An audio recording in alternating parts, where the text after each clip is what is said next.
Professor Tim Ingold, de Portugal. Os amigos que estão aí em pé, se encontrarem uma senhora vestida de branco com uma bata, ela estava a fazer o favor de trazer cadeiras. Já não conseguimos multiplicar mais.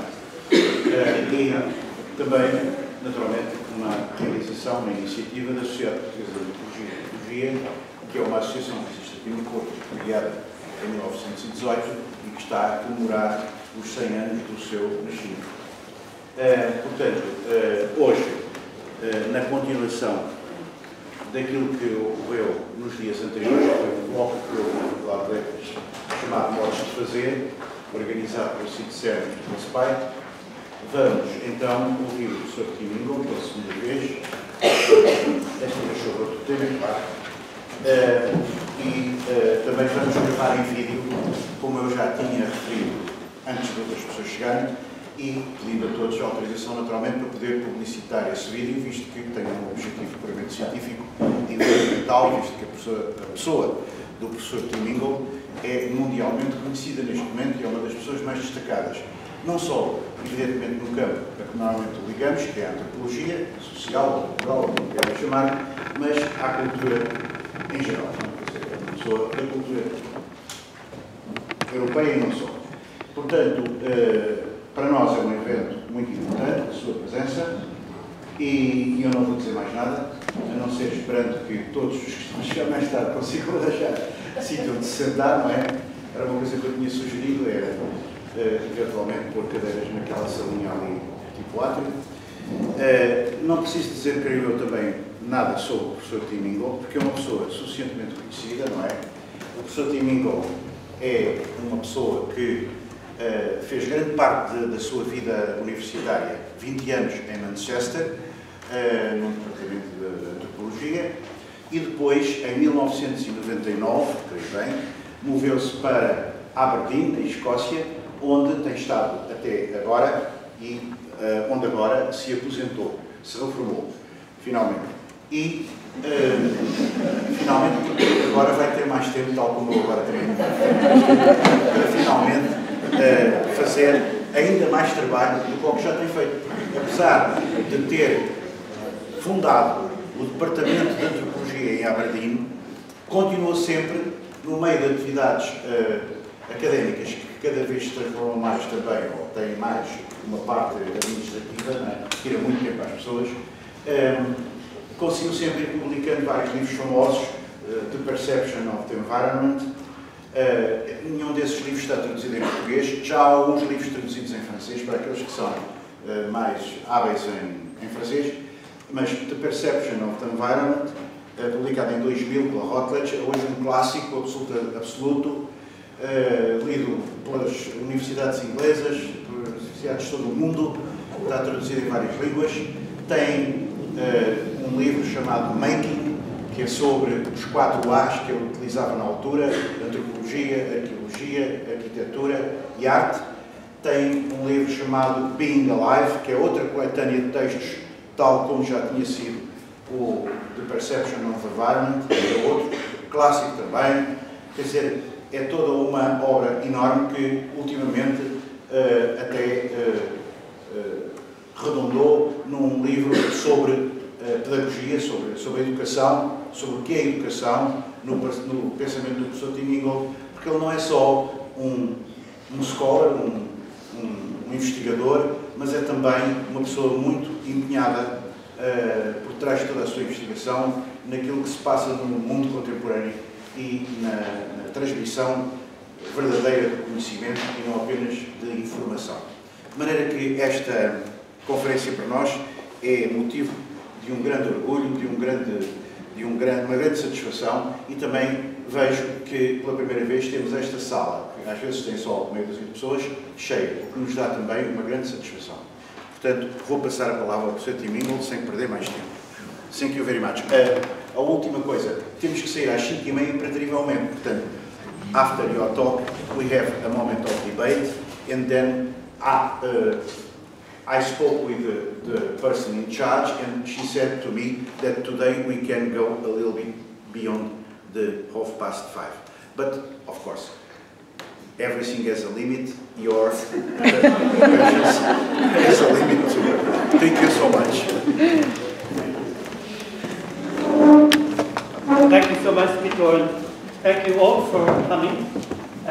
I shall, of course, be speaking in English, but I shall try to be clear, but if ever there is a problem, just put a hand up or something, and I will repeat or clarify if it helps. Art does not reproduce the visible, but makes visible. So declared that most anthropological of artists, Paul Klee, in his creative credo of 1920. In this talk, I want to propose two things. First, I contend that Klee's credo applies just as well to anthropology as it does to art. It is no more for anthropology than it is for art to hold a mirror to reality. It is rather to enter into the relations and processes that give rise to things so as to bring them into the field of our awareness. And secondly, only so long as these relations and processes carry on can the world offer a sustainable abode for its inhabitants. Form is the end, death, as Klee put it. Form giving is life. And I hold that the commitment of anthropology, as of art, must be to the reality of a world of life that is one that is never finally formed, but ever in formation. Now, to establish these twin propositions, I'll proceed in three stages. I'll begin by reimagining the discipline of anthropology as fundamentally a speculative and experimental endeavour, oriented as much to the future as to the past, but by the same token, radically different in its objectives from ethnography. I'll then go on to consider what we mean by research. I'll argue that research has been diminished by its assimilation to the protocols of positive science, and that it is for art and anthropology to demonstrate its true promise.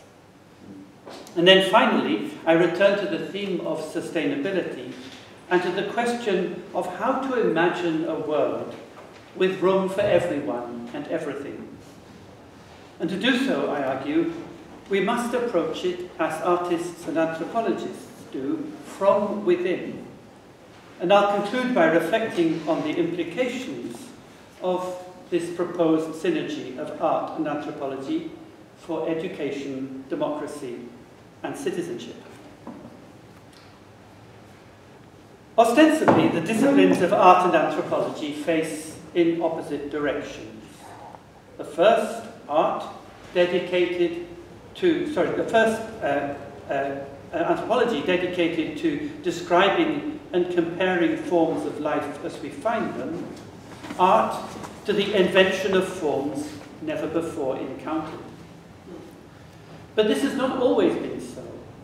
It was, after all, the Dutch masters of the 17th century, practitioners of what has aptly been called the art of describing, who set the standards of observational accuracy and descriptive fidelity in their paintings, which ethnographers would seek to emulate 3 centuries later in the medium of words, in effect by substituting what they call thick description for the opacity of oil paints.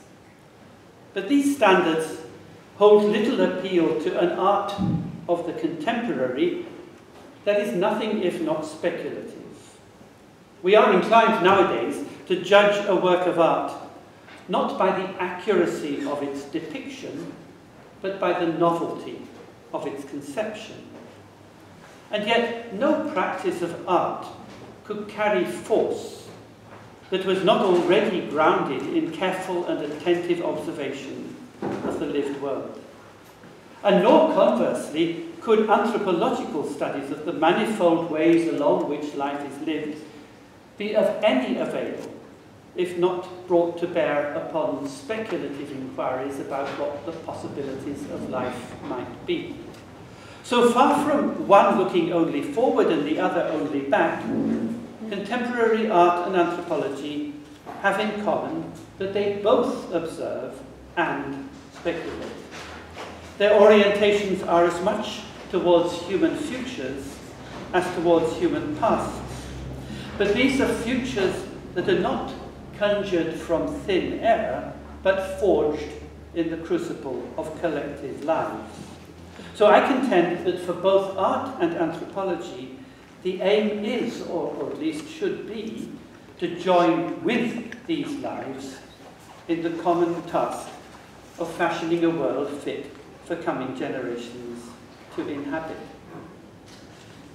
And this task, I think, is the most pressing and critical for our times. How ought we to live so that there can be life for those that come after us? And it's not as though anyone already has the answers.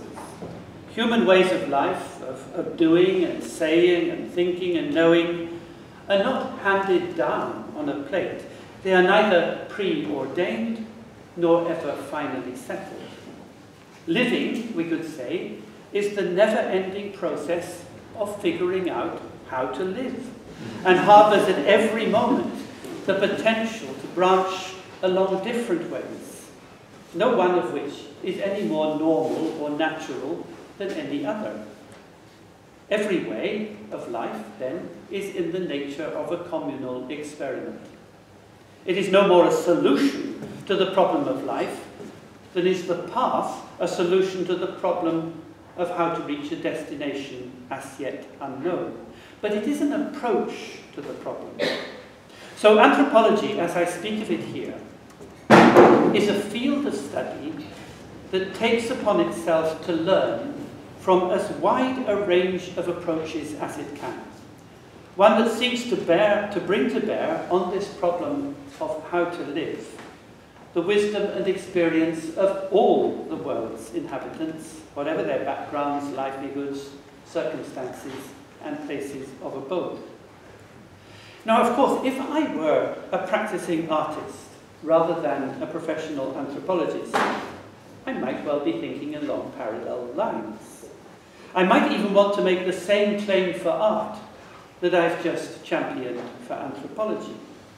After all, isn't art also an experimental inquiry into the conditions and possibilities of life? Does art not also pose the question of how to live?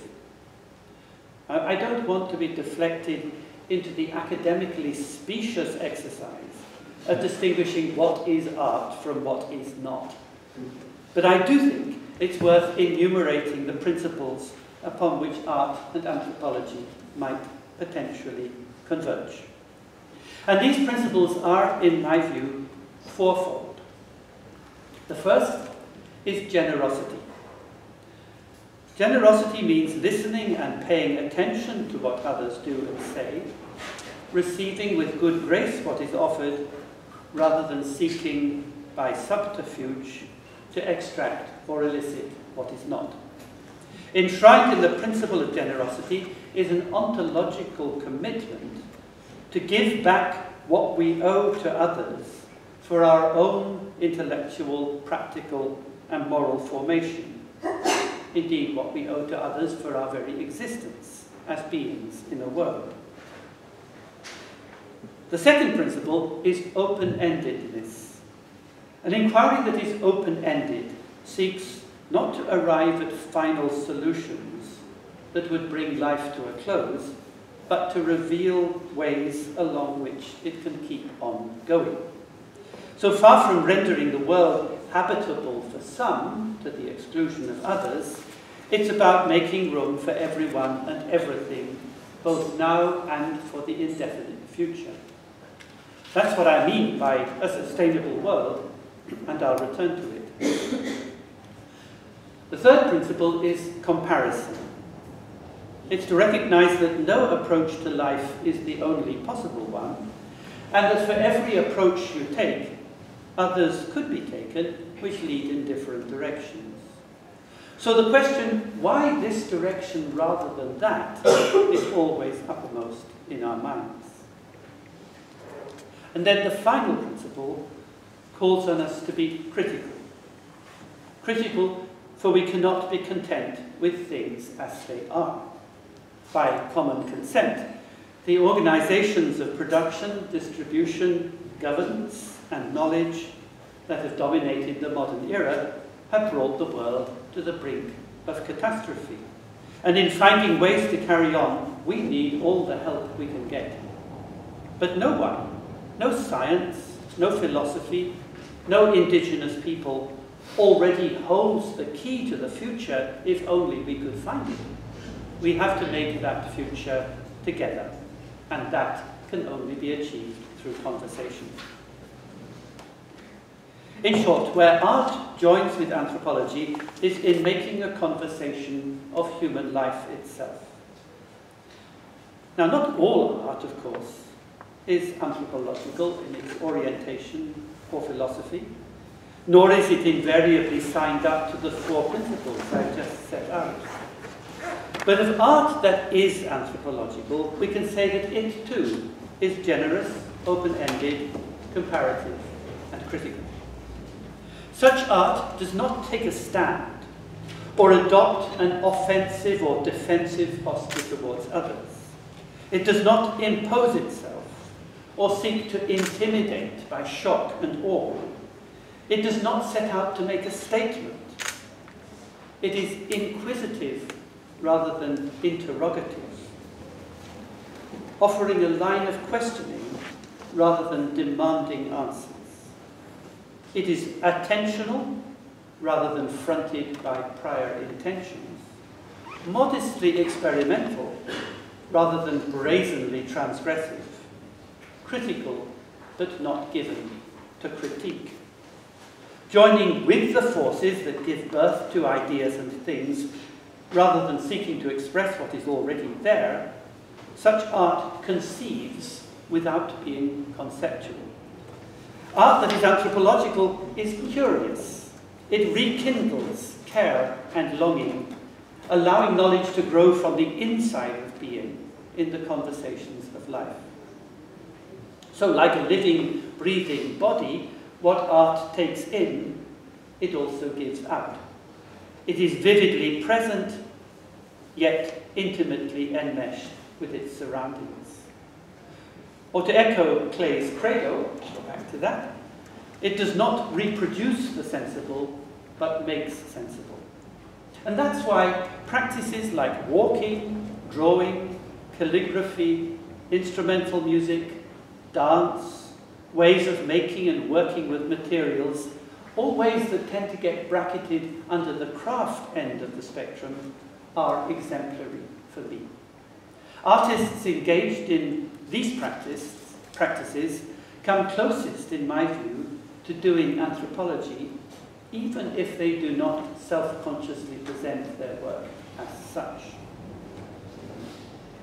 But what of anthropologists themselves?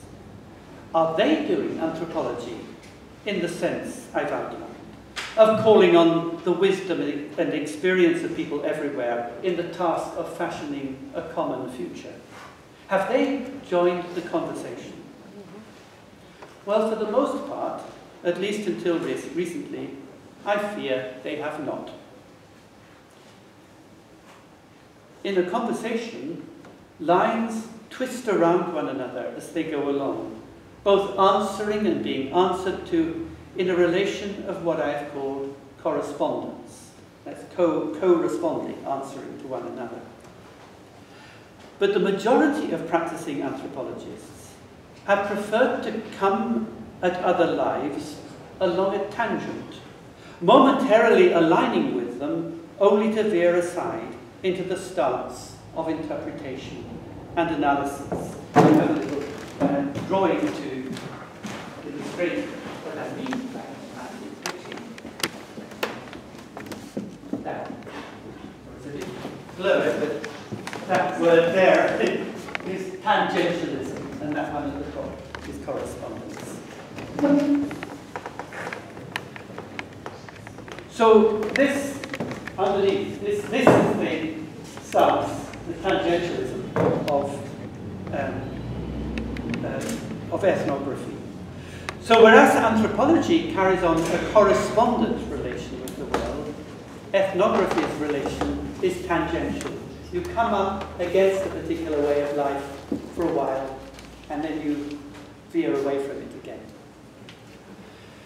The objective of ethnography is not to study with people, but to make studies of them.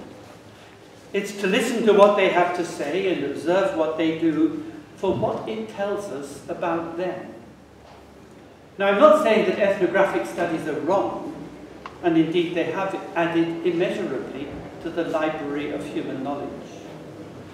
But their objectives are not those of anthropology, and to conflate the two is to the detriment of both.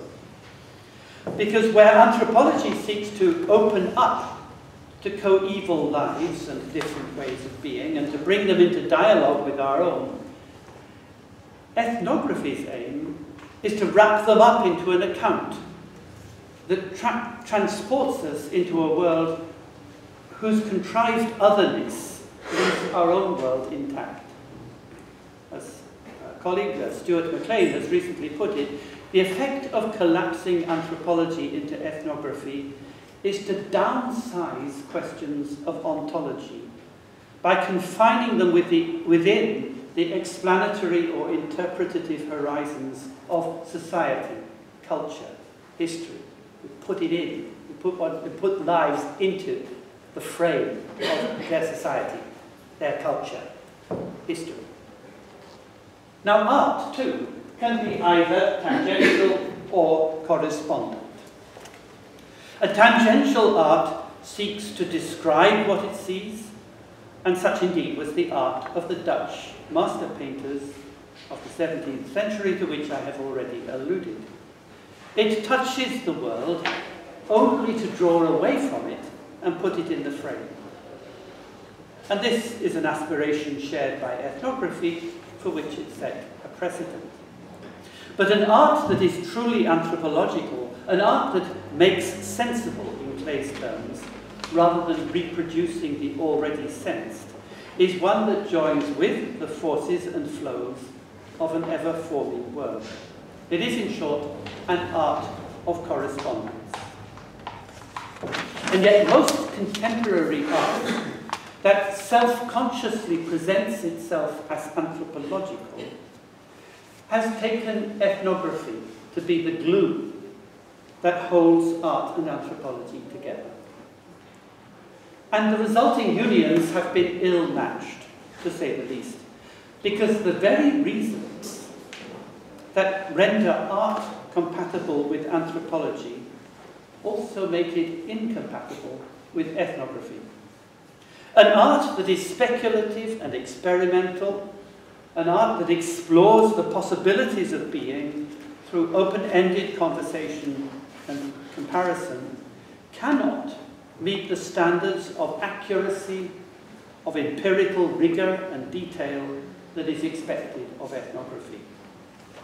And conversely, an ethnographic stance that gazes rearward to capture the already sensed in all its richness and complexity cannot simultaneously join the forward-going process by which the past, in the inimitable words of Henri Bergson, the past gnaws into the future and swells as it advances. Moreover, contemporary art's embrace of ethnography brings in train two preoccupations that do much to underline its anthropological promise. They were already spelled out 20 years ago in an influential paper by the art historian Hal Forster. And they are, first, an obsession with alterity, and second, an insistence on placing everything in its social, cultural, and historical context. So let me begin with the problem of alterity, otherness. Anthropologists like to impress their friends with stories of their encounter with what they call radical alterity. For some, it is almost a badge of honor that confers the right to speak of otherness, of its political force or transgressive potential, with an authority denied to their less seasoned or adventurous current cousins. Now, how many people have said to me, oh, you've just done field work in Finland, but I've been to New Guinea and I can really talk about radical alterity. So it's a badge that many artists, consumed by what Foster calls ethnographer envy, would dearly love to wear. But this does beg the question of how other the people have to be in order that their alterity should count as radical. The phrase radical alterity, in fact, comes from the philosophy of Emmanuel Levinas, and it connotes an ethical stance which requires you to let others into your presence, to be themselves, without entertaining any preconceptions about what kinds of selves they are, and without in any way prejudging the terms in which you might begin to engage or converse with them. So otherness, for Levinas, at least initially, is absolute. It cannot admit to differences of degree such that some people are more other than others. Yet, in the very instant that anthropologists introduce society, history, or culture into their conception of alterity, that absoluteness is compromised. For to say that people are of another social background, or historical provenance, or cultural tradition than one's own, is immediately to encompass their difference within the horizons of an imposed frame. That is, there are people of our kind, our culture, and people of this other kind, this other culture. And we are setting them, the others, a priori on the opposite side of a frontier between worlds, our world and theirs. And this, of course, is to prejudge how we are to engage with them. Now, it goes without saying that people are different. But is it their otherness that makes them so? Which comes first, alterity or difference? For Levinas, alterity is given from the start. But I am more inclined to the contrary view, which we owe to the philosopher Gilbert Simondon, and after him, Gilles Deleuze, namely that otherness is ever emergent from within the matrix of relations within which we are immersed ab initio from the start. That is to say, difference is a function of ontogenesis, the becoming of being. And here, differentiation is prior, alterity derivative. We're dealing then not with a world of beings radically other to one another, as with Levinas, but in a world of becomings that, just like voices in a conversation, are ever differentiating themselves from one another, even as they emerge and go along together. Think of a choir, for example, different voices in a choir, tenor, alto, soprano, bass. They're continually differentiating themselves from one another as they go along together. Karen Barad calls this cutting together apart. People are different then, not because they belong to other worlds, but because they are fellow travelers in the same world, but a world nonetheless of inexhaustible and interminable differentiation. But ethnography predisposes its practitioners to put alterity ahead of difference. There is, in what is often called the ethnographic encounter, an inherent schizochrony. This is to borrow a term from anthropologist Johannes Fabian. In an account marked as ethnographic, we turn our backs on people even as we open out to them. I'm talking to you because I'm going to write you up. So this, in effect, is to convert others into surrogates for an idealized project of the anthropological or artistic self. It leads to the coding of difference as manifest identity and of otherness as outsidedness. And as Foster tells us, this can be but a prelude for a politics of tangentialism that places others on the margins, rather than a politics of correspondence in which all can join on an equivalent footing. And this marginalization of others is further compounded by the insistence on placing them in context. This too is to put them in the frame, and in so doing to neutralize the very force of their presence. What applies to people here applies equally to what they do and make, to performances and to works of art. The ethnographic impulse is always to subject them to analysis. Thus, understood and accounted for, disarmed and embedded, laid to rest, we are no longer troubled to attend to them or to what they have to tell. Their contextualization does not bring them forth to be themselves, but refers them back to what Alfred Gell has called the complex intentionalities of which they are alleged to be the material expression. Gell's view, which to my mind is entirely mistaken, is that for any work to qualify as art, it must be possible to trace a chain of causal connections in reverse from the final product to the initial intentions that motivated its production. You have the artwork and work back to an idea in the head of the artist. It is then the specific job of the anthropologist as ethnographer to provide an interpretative context that unlocks the significance of the work by revealing the intentions that lie behind it. It is to join with the masters of contextualization, the art historian and the critic, as self-appointed gatekeepers to meaning. We'll tell you what this work of art means. You don't understand. For anthropology to join with the practice of art, however, is to proceed in precisely the opposite direction. It's to engage in what Tobias Rees has recently called the subtle art of decontextualization. This is an art not of extraction, but of unwrapping, of peeling away the layers of interpretative context so as to restore the work to presence in a world that is ours as well, so that we can once again feel its force and correspond with it.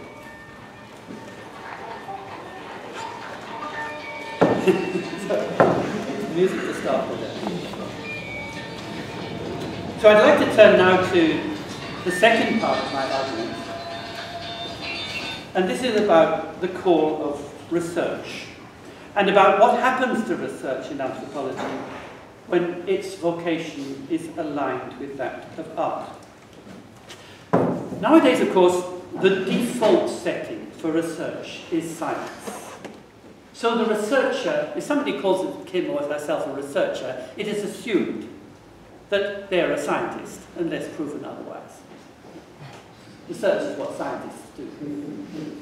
And scientific research is normally taken to be a specialized mode of inquiry dedicated to testing hypotheses through the collection and analysis of data under controlled conditions, and to the advance of theory through conjecture and refutation.